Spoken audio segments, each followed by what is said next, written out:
Hey, how's it going? My name is Mike Jones. Today I'm going to be giving you a video presentation on how to overcome intercultural boundaries in the workforce. Let me start you guys off with a story of an example of something that would be bad to happen in the workforce. So imagine a new worker for our company Cheerios is coming in to start today. He's a Japanese worker named Jim. And he comes in and everybody's saying their hellos to them, and that's when Tom goes around and says to Jim, "Konnichiwa."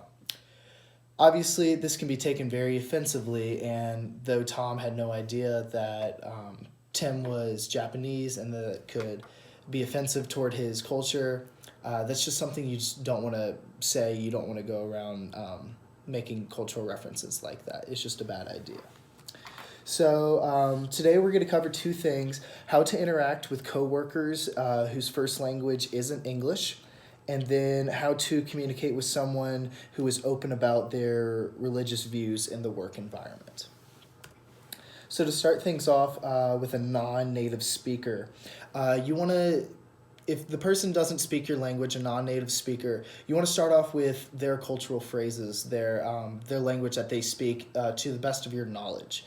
Say, for example, our company is moving to Mexico. We're about to have a whole bunch of new Hispanic clientele, along with people who just speak Spanish naturally, as in working in our environment or in our work environment, as well as just new clients that are coming in. So for this, you would want to say things like "Hola," "Cómo estás?" "De dónde eres?" And just say things along in their language to show that you're being more friendly and you're more willing to understand their culture in their language. As well as when you are trying to use cultural phrases and different language, you want to use hand motions. You want to point. You want to gesture toward other things because non-native speakers will most of the time be able to pick up on your hand gestures and your cues more so than the words that you are actually releasing, the words that you are actually communicating toward them. And so with hand motions, you also would like to speak slower. When speaking slower, it's not unprofessional, it's not mean toward other cultures, it's just able to slow things down and able for the non-native speaker to receive and process the information at a quicker rate when you are speaking slower. Another thing that we'll be covering is there's a religious coworker of yours. Let's say that somebody in your office is very religious and is a very religious Christian. They have a Bible on their desk. They pray before every meal. This is something that it's not very uncommon, and it's not a bad thing at all. If somebody practices their religion and they're open about it, they're probably more willing to want to share what's going on with their views and just be more open to talk about it. So that's where you would want to ask questions along the lines phrased in this way exactly.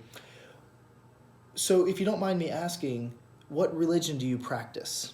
Something along those lines, because if you ask it in a polite and mannerful way like that, if somebody is willing to talk about it, they'll give you they'll give you a good rundown. They'll be more willing to speak about whatever it is that you ask them. Or if they're not willing to talk about it, at least you ask them in a polite way so that they're not going to be offended, more than likely. So also when you are asking them, sound interested, sound attentive, nod, be interactive with your listening skills. And also, if you're not comfortable, just completely avoid the conversation. You don't have to speak about the religion, and a lot of times people aren't willing to speak or aren't very open about the religion. So you could just avoid the conversation completely. And yeah, so that's pretty much it for today. Those are the two things that I'd like to cover. So remember, when you're in the work environment, just know who you're around, know what you say, and don't say anything that would be offensive to another culture, because you never want to be on the opposite side of a bad joke. So thank you very much. Have a great day.